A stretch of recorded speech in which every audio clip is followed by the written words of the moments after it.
जय हिंद मेरे भाई, स्वागत है आपका माध्यम मैथ। आज के इस वीडियो में मेरे भाई हम लोग पढ़ने वाले हैं क्लास 10वीं का बायोलॉजी का चैप्टर जैव प्रक्रम यानी कि लाइफ प्रोसेस का मेरे भाई वेरी ऑब्जेक्टिव टाइप्स क्वेश्चन जो आपके एग्जाम में हर बार पूछता है और इस बार भी पूछेगा। मैं इस बात की 100% गारंटी देता हूँ मेरे भाई, जितना आपको ऑब्जेक्टिव टाइप्स क्वेश्चन बता रहा हूँ वो आपके एग्जाम में इस बार श्योर है मेरे भाई 2026 के एग्जाम में लड़बे करेगा।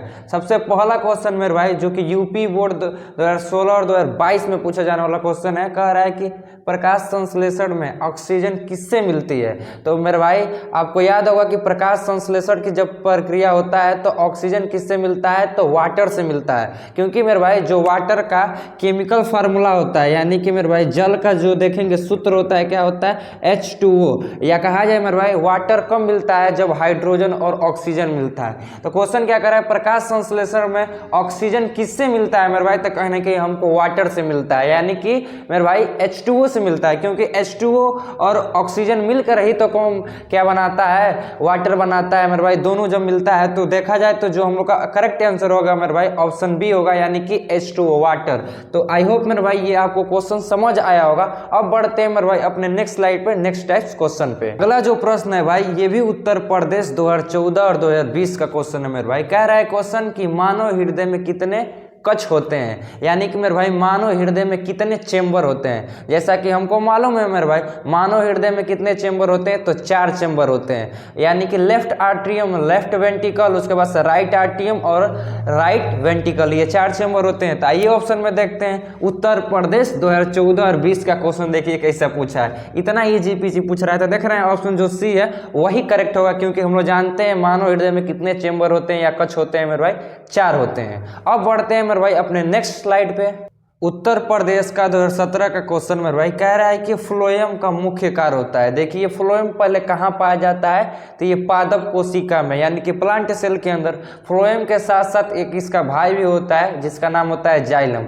देखिए दोनों का काम क्या होता है, जाइलम क्या करता है मेरे भाई, ये क्या करता है पौधे के हर एक पार्ट पर, मतलब पौधे के हर अंगों के पास क्या पहुंचाता है, वाटर और मिनरल, यानी कि मेरे भाई कौन सी पहुंचाता है, जल और खनिज पहुंचाता है। वहीं मेरे भाई फ्लोएम का काम देखा जाए तो फ्लोएम का काम होता है पौधे के हर अंगों के पास भोजन पहुंचाना, यानी कि भोजन का परिवहन करना। और जल का परिवहन कौन करता है, तो जाइलम करता है। लेकिन क्वेश्चन क्या पूछा है, फ्लोएम का मुख्य कार्य, तो फ्लोएम का मुख्य कार्य क्या हो जाएगा, भोजन का परिवहन करना, ताकि सब पौधों के अंगों में, ताकि सब पौधों को भोजन सही से मिल सके। तो आइए ऑप्शन में देखते हैं, ऑप्शन ए मेरे भाई ये गलत हो जाएगा, क्योंकि जल परिवहन का काम तो जाइलम करता है न कि फ्लोएम। फ्लोएम का काम होता है भोजन का। तो यहाँ पे ऑप्शन बी में देखेंगे तो यही हम लोग का करेक्ट उत्तर हो जाएगा इस क्वेश्चन के लिए, यानी कि फ्लोएम का काम क्या होता है, भोजन को परिवहन करना। गैस का तो काम नहीं होता है, खनिज का परिवहन मेरे भाई वो तो आपका जाइलम करता है। आई होप मेरे भाई आपके दिमाग में एक एक कॉन्सेप्ट घुस रहा है और मेरे भाई आप क्वेश्चनों का,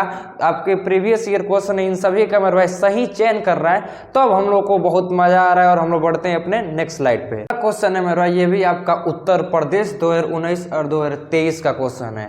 अच्छा आपके माइंड में एक ये क्वेश्चन आ रहा होगा कि क्यों मैं आपको हर बार प्रीवियस ईयर क्वेश्चन ही करा रहा हूं। तो देखिए प्रीवियस ईयर क्वेश्चन को कराने का मेरा 2 पर्पज है। पहला देखिए आपको ये प्रीवियस ईयर जितने भी आपके पेपर में पूछे गए क्वेश्चन है मेरे भाई, ये कहीं ना कहीं देखेंगे रिपीटेड होता है। जैसे किसी क्वेश्चन को देख लीजिए, क्वेश्चन नंबर 4 को, ये आपका 2019 में आया है, फिर 2023 में, यानी कि 2 साल गैपिंग करके फिर पूछ दिया है। तो जो बच्चा इसको 2019 का लगाया होगा या 23 में देने गया तो उसको तो मार दिया होगा आंख मूंद के, बिना पढ़े इसके चैप्टर को मेरे भाई। उसके बाद से दूसरा फायदा ये मिलता है कि हमको ये अनुभव होता है मेरे भाई कि जो ये क्वेश्चन बन रहा है किस पोर्शन से बन रहा है। मतलब जैव प्रक्रम के अंदर तो कई पोर्शन है आपको पढ़ने के लिए, जैसे पाचन तंत्र, छोटी आंत, श्वसन तंत्र मेरे भाई, एक्सक्रीशन, डाइजेशन मेरे भाई, असिमिलेशन, कई पोर्शन है। आप किसको किसको पढ़ेंगे, हृदय भी है, सब चीज है। तो इससे हमको आइडिया मिलता है प्रीवियस ईयर पेपर से कि किस पोर्शन से क्वेश्चन हमेशा बन रहा है। जैसे कि यही 2019 में 23 में कहीं ना कहीं हमको ये आइडिया मिल गया कि कहीं ना कहीं हम लोग के जो श्वसन तंत्र है उससे ये क्वेश्चन कन्फर्म है। जैसे कि यहाँ पे देख रहे हैं मेरे भाई, इसी तरह मेरे भाई बहुत सारे एडवांटेज होते हैं आप प्रीवियस ईयर क्वेश्चन को लगाते हैं। तो देखिए क्वेश्चन क्या कह रहा है, चौथा कह रहा है कि फेफड़ों की वायु कोश कहलाती है। तो आप जानते हैं फेफड़ों की वायु कोश किसे कहते हैं, श्वसन तंत्र में आप पढ़े हैं एल्वियोली। एल्वियोली का काम क्या होता है मेरे भाई, ये क्या करता है कि जब हम लोग अपने अंदर मतलब श्वसन मार्ग के श्वसन तंत्र के सहायता से ऑक्सीजन को, नाइट्रोजन को, कार्बन डाइऑक्साइड, जितने भी हम लोग के वातावरण में गैसेस है उनको क्या करते हैं हम लोग घिसते हैं। किसके द्वारा? नाक के नासा छिद्रनासा का पार्ट, ब्रोंकाइन, ब्रोंक्यूलेस, ट्रेकिया मेरे भाई। उसके बाद से कहाँ चला जाता है? वो चला जाता है एल्वियोली में। एल्वियोली क्या करता है मेरे भाई? ऑक्सीजन को ले लेता है और क्या करता है उसको भेज देता है हम लोग के कोशिका के पास, और कोशिका में होता है माइट्रोकांडिया। माइट्रोकांडिया लेके कहाँ चला जाएगा? ब्लड के अंदर, और मेरे भाई वहां पे क्रिस्प का साइकिल चलाएगा। उसके बाद से इसके फल स्वरूप से 38 एटीपी को एक एनर्जी में कन्वर्ट कर देगा, और एनर्जी हमारे शरीर के लिए बहुत ही लाभदायक होती है। तो हम लोग समझ गए मेरे भाई फेफड़ों की वायुकोश किसको कहते हैं? तो एल्वियोली को कहते हैं। तो आइए ऑप्शन में देखते हैं मेरे भाई, तो ब्रोंकास, ब्रोंकास जो होता है या ब्रोंकाई जिसको इंग्लिश में कहा जाता है मेरे भाई, ये वायुकोश नहीं होता है, ये हमारे कहीं ना कहीं श्वसन तंत्र के अंदर ये कहीं ना कहीं श्वसन का अंग होता है ब्रोंकस, ब्रोंकस मेरे भाई, जिससे कहीं ना कहीं सांस हो इसी से पास होती है। उसके बाद से ये हमारा गलत, तो ऑप्शन देखेंगे बी आपका सही है, एल्वियोली होगा। आइए ऑप्शन सी देखते हैं, ट्रेकिया। ट्रेकिया भी मेरे भाई कहीं ना कहीं एक अंग होता है श्वसन तंत्र के अंदर, जिस मार्ग से मेरे भाई कहीं ना कहीं श्वसन जो होती है हम लोग की जो सांस होती है वो ट्रेकिया से ही पास होके जाती है आपके एल्वियोली में। तो ये भी गलत हो गया। डायफ्राम, देखिए डायफ्राम भी नहीं होगा, लेकिन समझते हैं मेरे भाई डायफ्राम क्या होता है। तो देखिए डायफ्राम क्या होता है, हम लोग के ठीक फेफड़े के नीचे होता है, और कहीं ना कहीं ये मसल से, मांसपेशियों से बना होता है। जब हम लोग सांस को क्या करते हैं भाई लेते हैं तो ये क्या होता है एकदम सीधा हो जाता है, स्ट्रेट मतलब बैठ जाता है। उसके बाद से जब हमको सांस के साथ क्या करते हैं, देखिए कार्बन डाइऑक्साइड को भी तो बाहर निकालते हैं, तो CO2 को जो हम लोग बाहर निकालते हैं तो यही डायफ्राम क्या करता है, ढकेलता है फेफड़े को। क्या करता है ऐसे, जो डायफ्राम ऐसे रहता है, जब सांस निकालना रहता है, जब सांस निकलता है तो ऐसे हो जाता है, मतलब इस शेप के हो जाता है मेरे भाई। और ऊपर हम लोग का यहाँ पे फेफड़ा होता है यहाँ पे, तो उसको ढकेलना काम करता है, मतलब जो कार्बन डाइऑक्साइड होता है मेरे भाई वो क्या करता है, बाहर निकालने काम करता है, यही डायफ्राम। फिर जब ऑक्सीजन आएगा तो ये डायफ्राम ऐसे ना होकर कैसे हो जाएगा, ऐसे हो जाएगा। तो आई होप आपको ये भी समझ आएगा। लेकिन इस प्रश्न के लिए जो सही चयन होगा मेरे भाई, उत्तर होगा वो आपका एल्वियोली होगा, क्योंकि फेफड़ों की वायुकोश एल्वियोली को ही कहते हैं। अगला प्रश्न है मेरे भाई, प्रश्न संख्या 5 क्या कह रहा है कि नेफ्रॉन। देखिए एक चीज मैं बता दूं, न्यूरॉन और नेफ्रॉन दो अलग अलग पार्ट होते हैं मेरे भाई। जैसे बेसिकली ज्यादातर बच्चों को क्या लगता है कि नेफ्रॉन और न्यूरॉन एक ही चीज है मेरे भाई।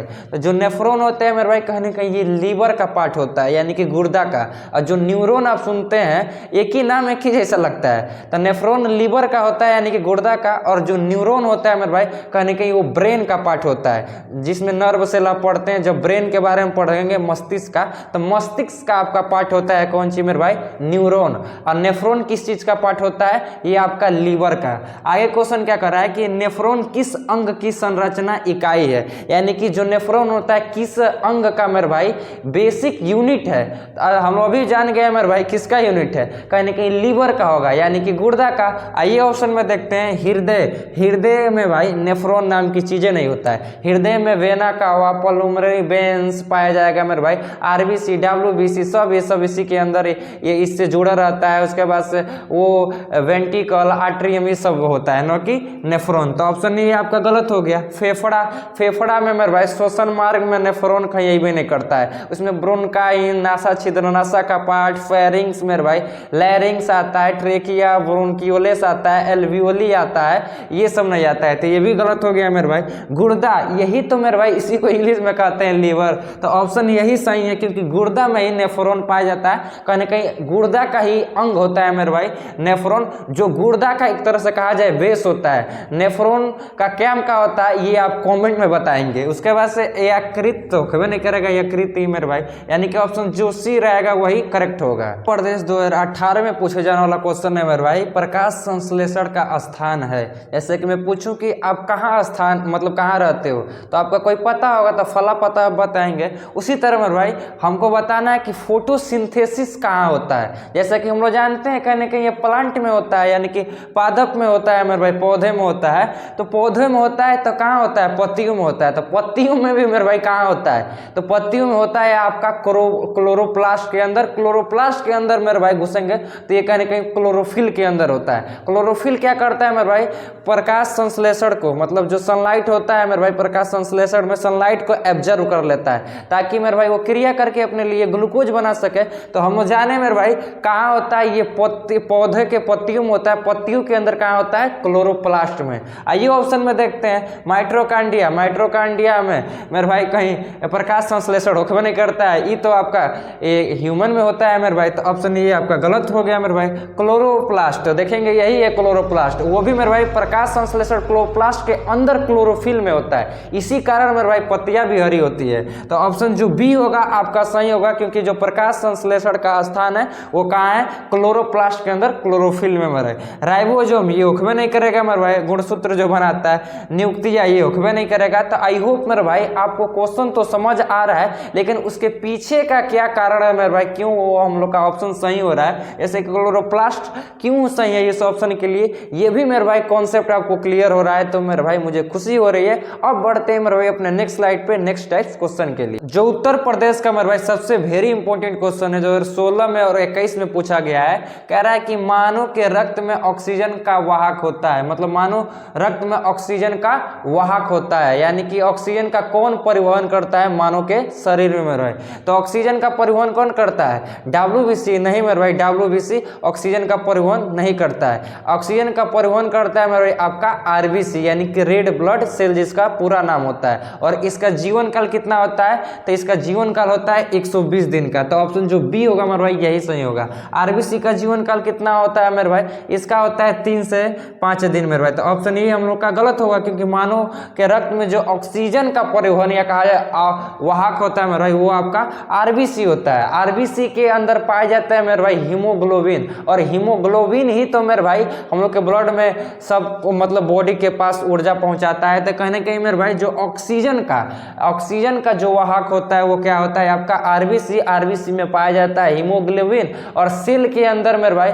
हम लोग का जो कोशिका है वो कहाँ ले जाता है, जो भी ऑक्सीजन हुआ मेरे भाई, जो चीज उसको मिलता है तो वो कहीं ना कहीं ब्लड के अंदर ले जाता है, कहाँ RBC में, RBC के अंदर मेरे भाई हीमोग्लोबिन में। और हीमोग्लोबिन के कारण ही मेरे भाई हम लोग का ब्लड रेड होता है। उसके बाद से प्लेटलेट्स का बात किया जाए मेरे भाई, तब सुने होंगे अपने आसपास में जिनका ये फीवर वगैरह होता है, जंडिस ज्वार वार मेरे भाई, तो आप सुने होंगे कि उनका प्लेटलेट्स कम है, यानी कि उनका खून कम है मेरे भाई। तो प्लेटलेट्स क्या होता है, देखिए इसका काम क्या होता है। बेसिकली जैसे मान लीजिए कि आपका यहाँ पे कट गया है और ब्लड गिर रहा है, तो यदि आपके शरीर में प्लेटलेट्स न पाया जाता है मेरे भाई, तो आपका शरीर में का जितना खून है, मूड़ी से लेकर गोड़ से लेकर पूरा देह का इसी हाथों में सब बहाया जाता है गंगा के जैसे। लेकिन मेरे भाई यही प्लेटलेट्स है जो कि क्या करता है, कटने के बाद से देखते हैं मेरे भाई खून आपका 1 मिनट 2 मिनट गिरता है, फिर उसके बाद से बंद हो जाता है। तो यही प्लेटलेट्स के वजह से मेरे भाई जो हम लोग का ब्लड क्लोटिंग होता है वो रोकने का काम करता है, मतलब रोकथाम का करता है। यदि प्लेटलेट्स ना रहता तो यहाँ से हम लोग का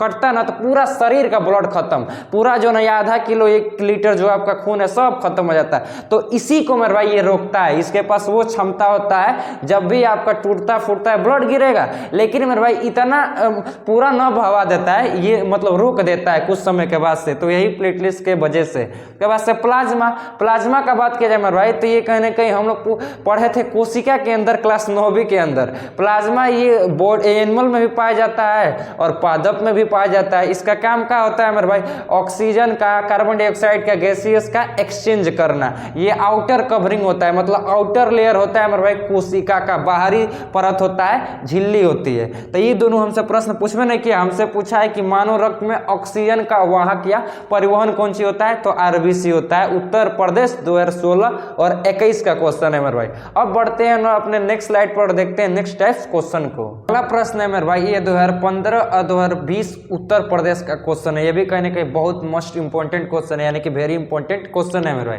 कह रहा है कि वाष्पोत्सर्जन मुख्यतः किस भाग से होता है, तो देखिए किस भाग से होता है मेरे भाई। ऑप्शन में देखते हैं, जड़ से नहीं होता है, पेड़ पौधों के अंदर जड़ से थोड़ी नहीं होता है वाष्पोत्सर्जन मेरे भाई। तना से भी नहीं होता है मेरे भाई। पत्तियों से, तो पत्तियों से ही होता है मेरे भाई गैसियस का एक्सचेंज। तो गैसियस का एक्सचेंज किसके द्वारा होता है, पत्तियों से। पत्तियों के अंदर मेरे भाई किसके द्वारा, क्लोरोप्लास्ट के द्वारा। क्लोरोप्लास्ट के अंदर मेरे भाई क्लोरोफिल के द्वारा होता है। तो देखा जाए तो ओवरऑल हम लोग का पत्तियों से, क्योंकि यहाँ पे क्लोरोप्लास्ट तो देव नहीं किया है, तो आपको कहीं ना कहीं पत्तियों से होगा, न कि जड़ से मेरे भाई, न कि तना से, न कि फूल से। फूल से कहीं देखें वाष्पोत्सर्जन करते हुए, पत्तियों से, यानी कि जो करेक्ट आंसर होगा मेरे भाई वो क्या होगा आपका पत्तियों के द्वारा मेरे भाई हर एक गैसियस का एक्सचेंज होता है। तभी तो मेरे भाई पत्तियां के क्या करते हैं, प्रकाश के जो रोशनी निकलती है प्रकाश संश्लेषण में, उसको क्या करते हैं, प्रकाश को मेरे भाई एब्जर्व कर लेते हैं पत्तियों के द्वारा। पत्तियों के अंदर कौन करता है, क्लोरोप्लास्ट के अंदर क्लोरोफिल मेरे भाई। आई होप मेरे भाई इसका आपको कॉन्सेप्ट खूब बढ़िया समझ आया होगा। अब बढ़ते हैं मेरे भाई क्वेश्चन नंबर 9 के तरफ, जो कि हम लोग के उत्तर प्रदेश में पूछा गया। तो अगला प्रश्न है मित्र, क्वेश्चन नंबर 9 कह रहा है कि मानव में डबल सर्कुलेशन का अर्थ है। ये आपका उत्तर प्रदेश 2017 का क्वेश्चन है मेरे भाई। डबल यानी कि मानव में डबल सर्कुलेशन का अर्थ क्या हुआ, डबल का मतलब क्या होता है, दो, कहने कहीं दो बार मेरे भाई। सर्कुलेशन का मतलब होता है कि खून का सर्कुलेट होना, यानी कि ब्लड का मेरे भाई फ्लो होना, यानी कि मानव के शरीर में जब दो बार खून, यानी कि कहा जाए मेरे भाई जब दो बार रक्त क्या होता है, प्रवाह होता है, यानी कि दो बार जब ब्लड फ्लो होता है, उसी का तो हम लोग कहते हैं, उसी को कहते हैं डबल सर्कुलेशन। तो आइए ऑप्शन में देखते हैं कि कहाँ हम लोग का खून का यानी कि ब्लड का दो बार प्रवाह लिखा है या दो बार परिवाह लिखा है मेरे भाई। तो ऑप्शन ए देखा जाए तो एक बार रक्त का प्रवाह मेरे भाई, खून का एक बार रक्त प्रवाह नहीं होता है, डबल पहले ही कर दे रहा है। तो एजुकेशन से आपको क्लियर हो जा रहा है, डबल मतलब कहने के दो बार, और सर्कुलेशन मतलब होता है ब्लड का फ्लो होना, यानी कि ब्लड का बहाना मेरे भाई, तो दो बार ब्लड का बहाना। तो ये नहीं होगा ऑप्शन ए। ऑप्शन बी देखा जाए तो दो बार रक्त का प्रवाह। तो आप देखेंगे मेरे भाई यही ऑप्शन इस क्वेश्चन के लिए सही होगा, क्योंकि इसका मतलब ही होता है डबल सर्कुलेशन का मतलब होता है कि ब्लड का दो बार फ्लो होना। तो ऑप्शन बी होगा, ये करेक्ट हो जाएगा। केवल शुद्ध रक्त ये होकमे नहीं करेगा, डी आपका होकमे नहीं करेगा। अब बढ़ते हैं मेरे भाई अपने नेक्स्ट टाइप्स क्वेश्चन पे, नेक्स्ट स्लाइड। अगला प्रश्न है मेरे भाई, यानी कि क्वेश्चन नंबर 10 कह रहा है कि मानव में यूरिया का निर्माण कहाँ होता है। देखिए उत्तर प्रदेश का सबसे मोस्ट इंपॉर्टेंट क्वेश्चन, यानी कि वेरी इंपॉर्टेंट क्वेश्चन है, क्योंकि मेरे भाई 2014, 18 और 23 में पूछा है। तो क्या चांस है इस बार भी पूछ दे मेरे भाई। तो कह रहा है कि मानव में यूरिया का निर्माण कहाँ होता है। जैसा कि हम लोग जानते हैं मेरे भाई, यूरिया हुआ, यूरेटर हो गया, यूरेथ्रा हो गया, यूरिक एसिड हुआ, सब कहाँ पाया जाता है, लीवर के अंदर, यानी कि मेरे भाई हम लोग के गुर्दा के अंदर। नेफ्रॉन हो गया मेरे भाई, ये सब कहाँ पाया जाता है, लीवर के अंदर। तो आइए ऑप्शन में देखते हैं कहाँ लीवर दिया है। तो देखिए मेरे भाई गुर्दा, यही तो आपका लीवर होता है, इंग्लिश में कहते हैं। तो ऑप्शन ए सही होगा। यकृत नहीं होगा मेरे भाई, आपका फेफड़ा होकवे नहीं करेगा, हृदय होकवे नहीं करेगा मेरे भाई। यदि आपको मेरे भाई अब यहाँ पे मेरे भाई हम लोग का जो वीडियो है वो इंड होता है। यदि मेरे भाई आपको क्वेश्चन समझ आया होगा, कॉन्सेप्ट समझ आया होगा मेरे भाई, तो आप चाहते हैं मेरे चैनल से जुड़ना, तो आप मेरे चैनल को सब्सक्राइब कर सकते हैं मेरे भाई। और एक और काम करिए, आप अपने दोस्तों को भेज दीजिए मेरे भाई, जिनको कहीं ना कहीं जय प्रक्रम के अंदर क्वेश्चन बनाने में समस्या आता है, ताकि मेरे भाई उनका भी कॉन्सेप्ट क्लियर हो जाए। और मेरे भाई और नेक्स्ट वीडियो बताइए कि जय प्रक्रम का क्या मैं पाठ परिचय लाऊं, जिसमें थ्योरी मेरे भाई कॉन्सेप्ट हर एक चीज पढ़ा जाए कि पोषण क्या होता है, पोषण पौधे में कैसे होता है, मानव में कैसे होता है मेरे भाई, डाइजेशन पाचन कैसे होता है, श्वसन तंत्र मेरे भाई, श्वसन तंत्र कैसे ह्यूमन में होता है, यानी कि मानव में श्वसन तंत्र कैसे पौधे में होता है मेरे भाई, सब चीज का मेरे भाई एक इंक्लूड वीडियो ला जाए, जिसमें क्वेश्चन भी हम लोग लिया जाए प्रीवियस ईयर के साथ। नहीं तो हम लोग अपना सेकंड चैप्टर को कंटिन्यू किया जाए। आप ये कमेंट में इसका उत्तर मेरे भाई हमको दीजिएगा, तभी मैं इसके बाद से अगला वीडियो लाऊंगा।